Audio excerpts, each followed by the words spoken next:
Numa província remota, residia um homem cujo objetivo era amealhar bens. Gregório possuía muitas terras cultiváveis, onde armazenava os grãos em extensos armazéns, além de possuir também ricas fazendas de gado. A última safra tinha sido generosa e os depósitos de grãos estavam lotados, e isso dava-lhe uma enorme satisfação pessoal de prosperidade. Sua vida era tão voltada ao trabalho que somente após 40 anos de idade firmara matrimônio e sempre manifestava o desejo de não ter filhos. Ele não queria se preocupar com outra coisa além de acumular bens e enriquecer. Em certa ocasião, ocorreu uma catástrofe na província vizinha, onde passava um rio que transbordou e muitas propriedades agrícolas inundaram, deixando muita gente em dificuldade. Ele era um homem conhecido na região por sua riqueza e posses. Por isso, muitas pessoas foram pedir-lhe auxílio, pois encontravam-se em grande necessidade de sobrevivência. Porém, ele era muito insensível aos apelos. Dizia que não poderia ajudar ninguém, pois tinha compromisso já firmado com a venda de toda a sua produção. Na verdade, Gregório recusava-se a dividir algo com alguém. Ele equivocadamente pensava: já li em muitos livros que cada um recebe segundo suas obras, e estou fazendo o certo, pois essas pessoas provam o cálice amargo imposto por suas próprias ações. Provavelmente estão colhendo o que semearam. Os dias se passaram e uma mulher o procurou, dizendo que o esposo tinha sido funcionário em uma de suas fazendas e se acidentara, e por isso fora despedido. Para piorar a situação, a pequena lavoura que possuíam estava inundada, toda destruída, e no momento sua família passava por provações, pois tinham 3 filhos para criar.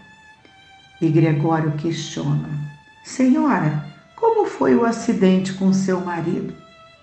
Senhor Gregório, algumas semanas atrás, ele foi a cavalo pegar lenha na mata, e no caminho havia uma cobra que assustou o animal e fez meu esposo cair, ferindo-se gravemente.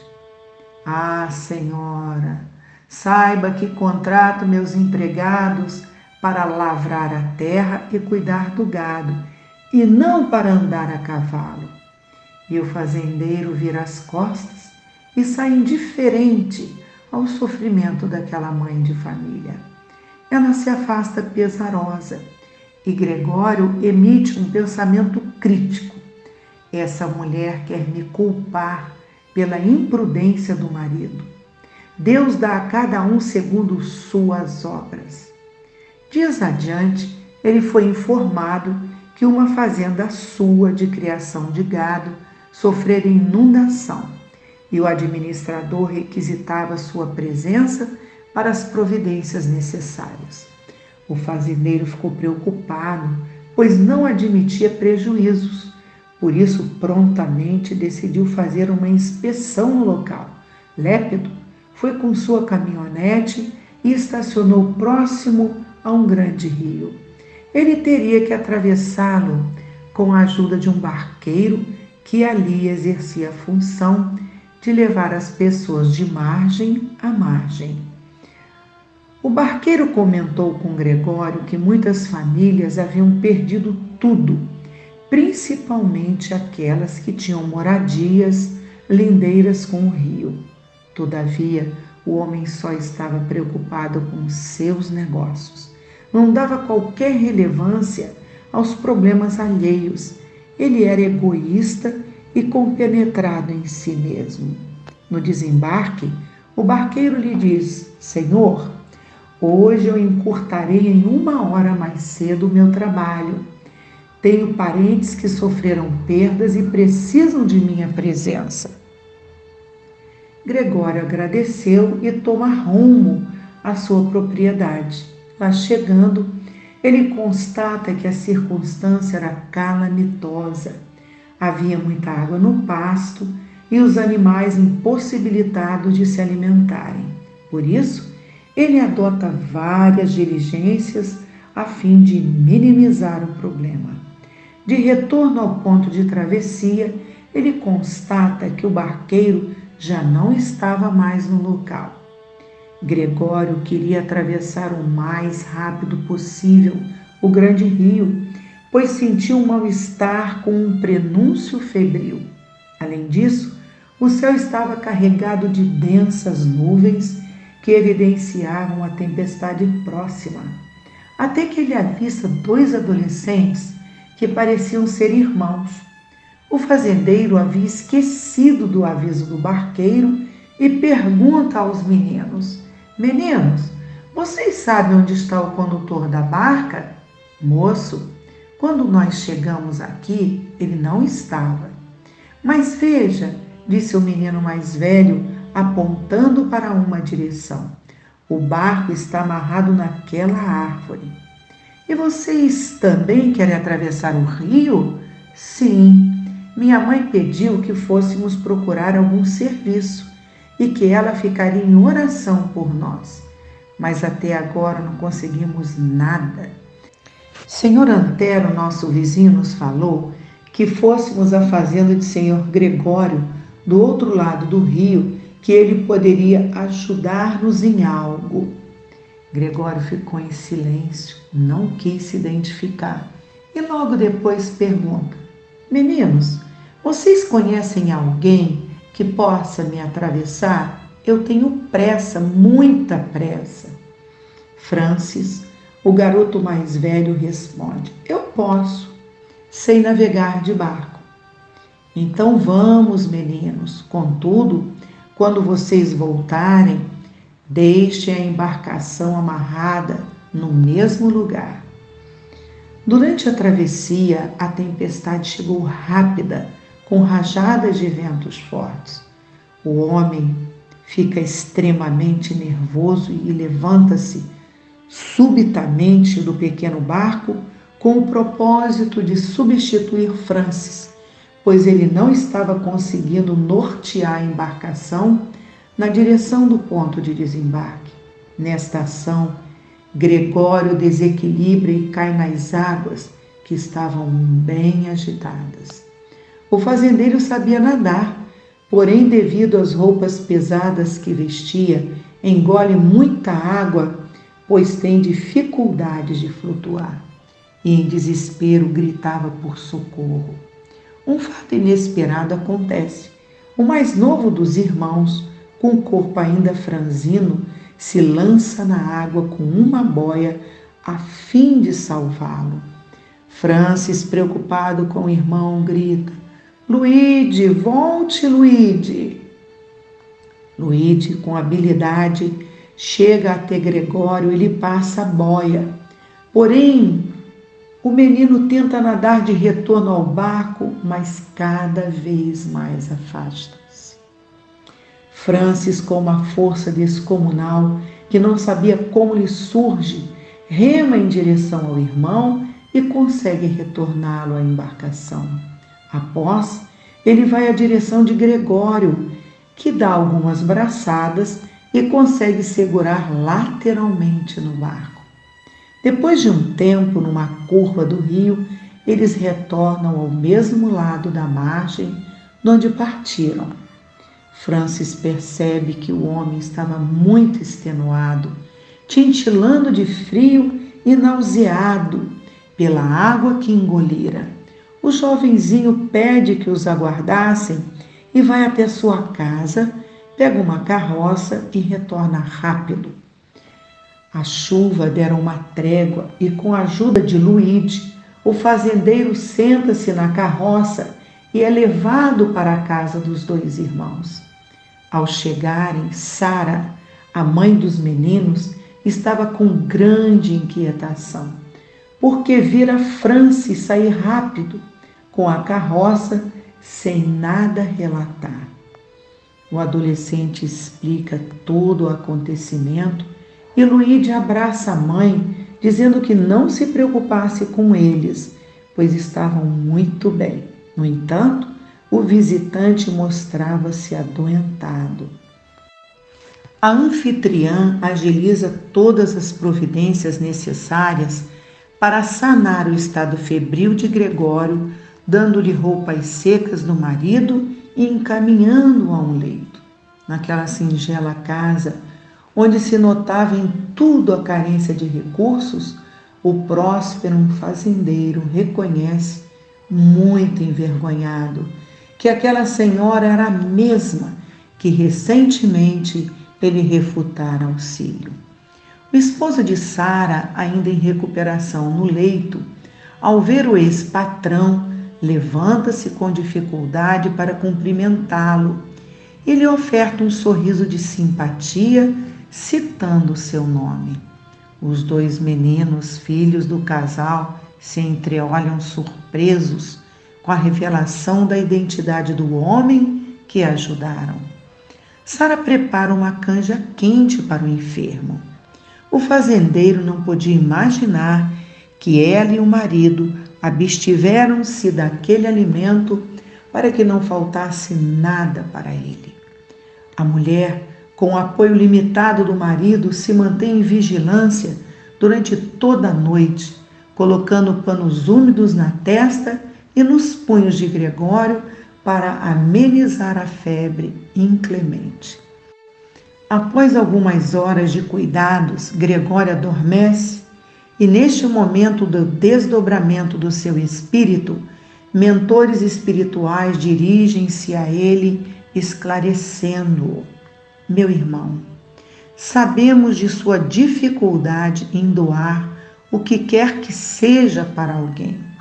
Você é possuidor de vasta riqueza, mas de que adianta o bem que retém se não compartilha com seus irmãos de caminhada? Hoje você foi salvo pela intrépida ação dos meninos e a atenção e o zelo de um casal caridoso e gentil.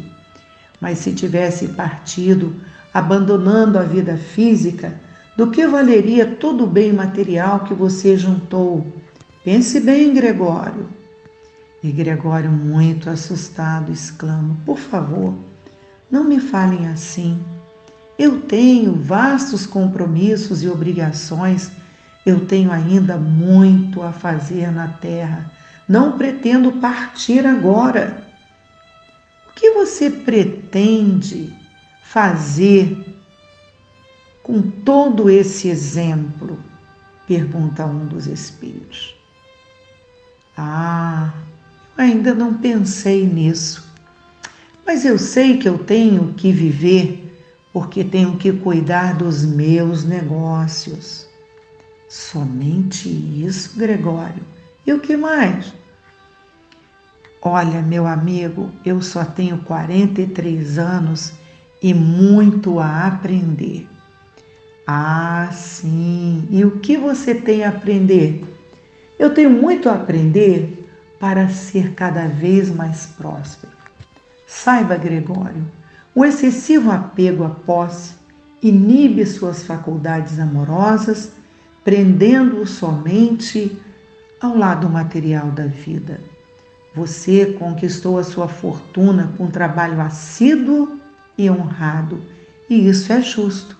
Mas há uma diferença entre a satisfação do acúmulo e o que Deus aprova. Todos os bens são provisórios e devemos tornar muito úteis ao próximo enquanto é tempo.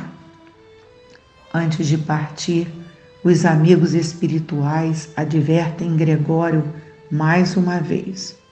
Olhe, meu irmão, esperamos que essa experiência tenha sido de grande valia para a sua jornada na Terra. Pela manhã, levanta-te renovado, não só das forças físicas, mas atento ao recado que lhe passamos para que você tenha uma vida mais útil. Agradeça a Deus e a Jesus a oportunidade redentora de recomeçar e fique com a paz. No dia seguinte, o fazendeiro já apresentava visivelmente melhoras e pôde refletir sobre tudo o que lhe acontecera. As revelações que tivera em sonho vinham em sua mente e ele concluía envergonhado que os meninos que pretendia enganar salvaram-lhe a vida. A mulher a qual fora indiferente dera-lhe o alimento que era precário em casa e cuidou dele como uma enfermeira abnegada. O homem que foi seu empregado, o qual dera ordens de despedir, não guardou-lhe ressentimentos e deu-lhe suas roupas e o recebeu em sua casa como alguém recebe a um amigo. Aquela família mostrou o exemplo do perdão e da caridade pura, mesmo com o aguilhão que ele lhe impusera. Ele de si para consigo pensou: realmente, se fosse cumprido na forma que eu enxergava o ditado, cada um segundo suas obras, o retorno seria trágico para mim por minhas atitudes egoístas e avarentas.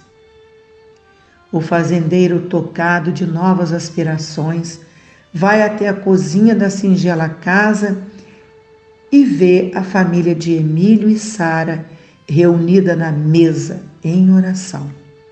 E Sara expressa: vamos agradecer a Deus o alimento que temos no dia de hoje e que não nos falte no amanhã, não somente para nós, mas para todos aqueles que precisam.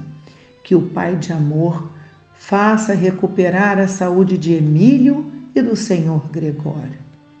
No momento, Francis percebe a presença do hóspede ao observá-los e convida-o a sentar-se. O rico fazendeiro se acomoda em um banco tosco e Camille, a filha caçula, que ele ainda não conhecera, lhe diz carinhosamente: sabe, Senhor Gregório, Deus é muito bom. Mandou o Senhor para nossa casa para nos ajudar. Emílio faz um sinal à pequena para que silenciasse, mas Gregório pede que ela continuasse. Sabe, meu pai não poderá trabalhar tão cedo, mas sonhei com alguém que me disse que o Senhor viria para nossa casa para nos ajudar, e não somente a nós, mas também a muitas pessoas. E o Senhor está aqui. E a menina sai do seu banquinho, abraça Gregório, que se emociona e com um olhar resoluto diz: sim, minha menina, eu vim aqui mandado por Deus. Parece que tivemos sonhos semelhantes, pois tenho lembranças vagas que entidades espirituais me ajudaram e me alertaram. Eu vou cumprir o que falou. Aqui neste lar eu tirei tantas lições valiosas do valor da caridade pura e da importância da união familiar. Deus me deu uma nova oportunidade de viver e não desperdiçarei essa nova chance. Eu fui egoísta, avarento e mesquinho, e caso partisse agora, teria um amontoado de erros. Peço perdão a todos pelos meus atos e vamos agora ver o que posso fazer por vocês e aos demais que passam provações. Eu tenho convicção que essa família tão unida poderá abraçar comigo novas funções e progredir muito. Chamem também os vizinhos da localidade para conversarmos. Trabalharemos juntos e assim, entrelaçados no bem comum, teremos a paz do dever cumprido